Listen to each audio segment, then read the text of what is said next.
Now to our first conversation with rising energy prices and power outages. Bakers under the edges of the Premium Bread Makers Association of Nigeria are mulling a total shutdown of operations, following this steady price increases. We have with us in the studio Engineer Honora Emmanuel, President, Premium Bread Makers Association of Nigeria, to paint a picture of how bad it is. Good morning, sir. Good morning, Ladi. Great to have you on the program. Thank you, and good morning, viewers at home. Yeah, so quite interesting times, rising energy costs, commodity prices surging, and now we see bakers are feeling the bite right now. Can you paint a picture of how bad it is?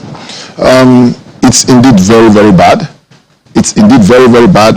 It's a terrible time for us in the baking industry in Nigeria because prices have gone out of our reach. Nobody saw this coming, especially this routine. Yeah, it's been spiking quite a while for some time, but it got to a head last week when the whole thing just collapsed on our faces. As businesses, as business owners, and as people that are involved in producing a staple to Nigerians, it's been very, very tough for us. The cost of energy is gone bonkers. Energy, like I said, last week Saturday, I bought diesel for 850. Okay, by yesterday I think it has come down a bit to like a 750 thereabout, but even at that it is killing. Our businesses are hemorrhaging.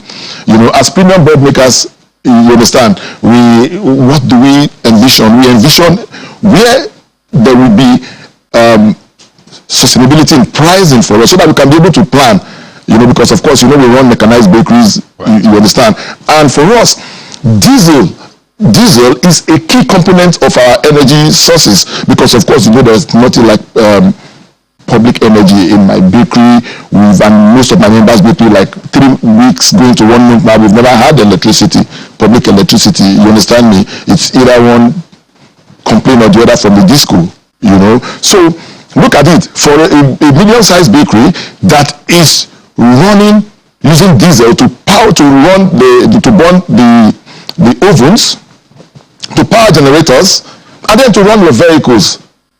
The costs. I spend nothing less than 2 million weekly on diesel for small businesses, not even small, minor businesses. How do you think that business will be profitable? We are hemorrhaging as premium bread makers, and if this trend continues, I am telling you, it's going to exacerbate and worsen the current insecurity and unemployment problem in this country. That's quite interesting. I would see commodity prices are also rising, like with that of wheat, due to geopolitical tensions with Russia and Ukraine. But on a scale of preference, which one impacts you the more? If you scale them, all of it impacts us. Let me give you this. Last week, the price of flour increased by 1,000 naira. And for any increase in the price of flour, any 1,000, it shaves off 10 naira from our margins. 10 naira from our margin. In a business we are complaining, we are not even making margins. For an average pack, maybe 700 gram pack size of sliced bread, your margin on it is maybe 8 naira. Already the price of flour has gone up. Okay, because flour constitutes about 65 to 70% of the percentage of our input in our inputs. Okay, shares of that, what do you have? Of that 8 naira, you have a deficit of 2 naira already. That means you are in negative already. You are going down south. Sugar increased from 21,000 naira to 23,500 naira. You understand? Adding to the woes that you're already encountering with the increase in flour. So it goes across. Softener that we used to buy for 300,000 is now 650,000 naira. Yeast that we used to buy for maybe 10,000 is now 20,300 naira. Milk, of course, that we used to buy for maybe 29,000 is now 85,000 naira. Egg that we used to buy 800 naira is now 2,200 naira. So you can see that before now, in our costing elements and in our costing template, diesel is something that we do not even consider to be something that is too weighty. But now it is taking the place of even flour. So it's very, very tough for us as businesses. Wow. We are hemorrhaging, and as I said, if care is not taken, the businesses will just run down, go under, And you know, as premium bread makers, we employ so many Nigerians in their millions, not only directly, but indirectly too. And then the distributors, men and women that come to our off-takers. Do you know the effect of their not being in business will cause and exacerbate the current situations we have in this country? Yeah, unemployment rate. Right. So before now, before the diesel prices, started going up, what were the issues in your industry?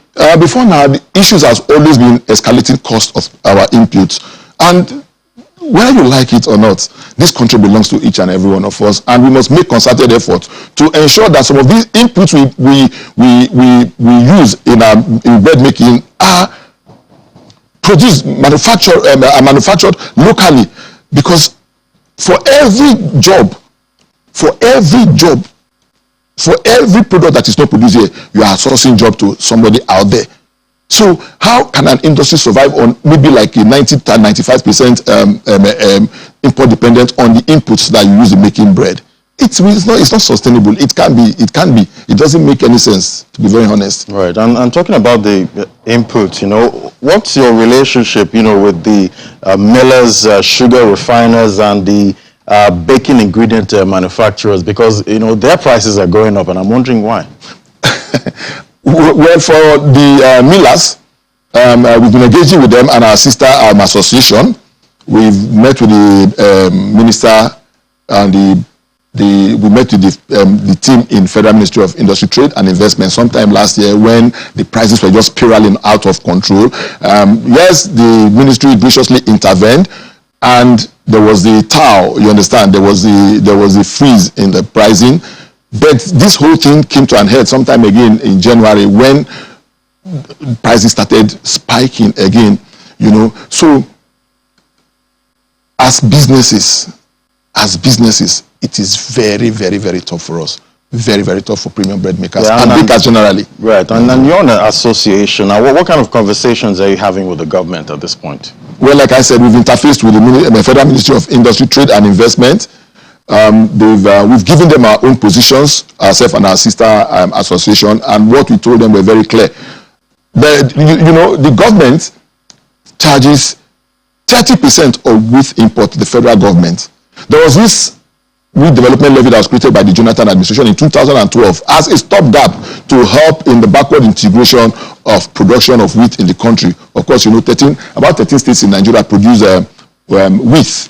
You understand? So the essence or the idea was that they were going to use the funds, the 15% for wheat import levy, to do extension services, do research on seedlings, and then give some part of it to the bakers to use in shoring up their businesses that were going down then. But as we speak, it was supposed to be 2 years or so, then they stopped doing it. But today the federal government is still collecting that 15%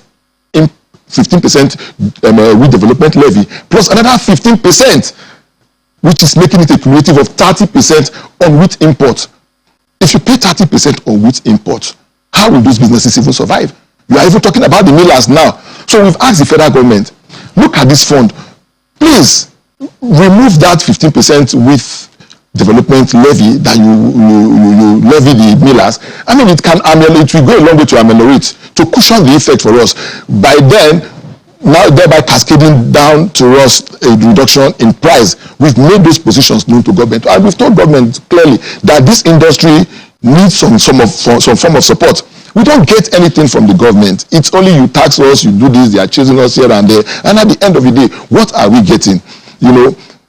Bread is a staple.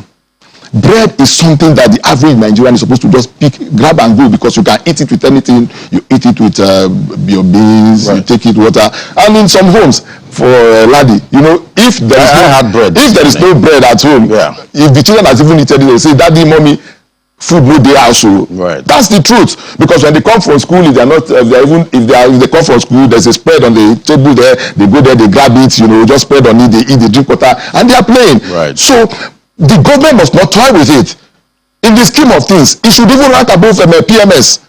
I'm telling you, because a hungry nation is an angry nation. Right. You understand me? And people are losing their job already. There's already a saturated unemployment market, and we are going to add to it from the people that may lose their jobs.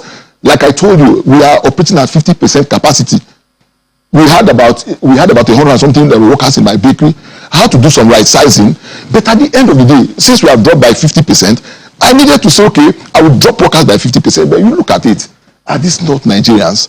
Now you begin to bring money from outside, from other things you are doing to subsidize bread making. It's not done. It's not tenable anywhere. We are not a charitable organization. Right. Even the federal government that calls itself the federal government today in Nigeria, they are making moves to even remove subsidy on the fuel, not to talk of business concerns that are running at a loss, subsidizing bread for Nigerians. And the way it is going, it is not looking good for us at all. And that's why we are saying, if this issue of fueling, the diesel and all the other inputs are not looked into, we are going to just shut down. And even in Egypt, I think bread is actually subsidized in those parts. But, if this actually continues now, let's say, rising cost of energy and all these commodities, if you are to pass on this cost to consumers, paint a picture for me how the price would be.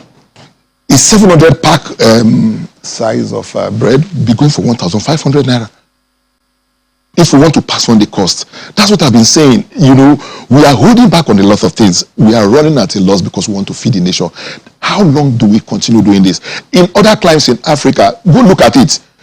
There's a freeze on duty importation on wheat because they know wheat is a very political commodity. You understand me? So look at it now. For instance, a 700 pack size of bread is going for maybe about 450 naira and 500 naira, depending on the recipe and depending on the bakery. But if this continues, that pack size that I'm talking about, we're going for 1,200. I'm not joking, but people out there don't even know. We've had an increase of about 200%, and we've been able to increase prices by maybe just 7%. How can that industry survive, Ladi? Tell me, how can it survive? Right. But is renewable energy playing any part in your industry? No. For now, when you want to do maybe renewable energy or maybe your energy mix or whatever you want to do, is it not when you have the funding that you can do it? Does BOI do anything for us? Bank of Industry? Do we get any grant? These things are done. They are a deliberate effort by government to ensure that these things come into play. If you are eliminating this, or you are doing an energy mix, or you are doing renewable energy, the idea must come from the government. Where do we have the funds to want to do that? For instance, now you're looking at, just a solar to begin to power some part of your district. You are talking of maybe 30-40 million. Where do you get those kind of funds from?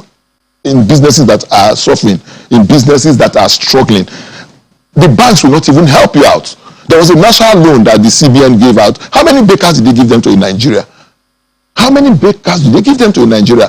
We must begin to as Nigerians, we must begin to ensure we hold government accountable in some of these things, to ensure that if money is meant for a particular industry, it should get to the end users. There should be an audit, so that people know that this money is going to this place, to so and so place. If it doesn't get there, then you can know who and who to hold responsible. And if it gets there, those people that took the money must be held accountable. So it's a question of accountability from everybody, from the governments and even with the business owners. Quite interesting. But what kind of policies would you like to see in that sector from the government? First off, the discourse must be made to be functional. We've had three system collapse in 3 days. In 3 days. Do you know, cost of energy is an integral part of whatever you are doing. Energy is key. You understand? For instance, it is because of the peculiar nature of Nigeria. That's why the baking equipment they are bringing into Nigeria, our ovens and all that, are running on diesel.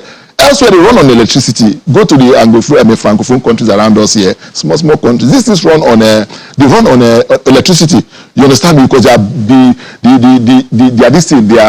ovens are run by elements. But here, because there is no power, when the people that are developing the one that is coming to Nigeria, they now said, okay, since they are not getting electricity in Nigeria, let us do diesel. And that is the crux of the matter. Ordinarily we should do electricity. You go in there, go to Europe and America and then everywhere. When you are baking, people don't know. They hear energy costs every day. You are peddling diesel, having tanks, all sorts of capex and opex. It's not a good one. So the government must look at it.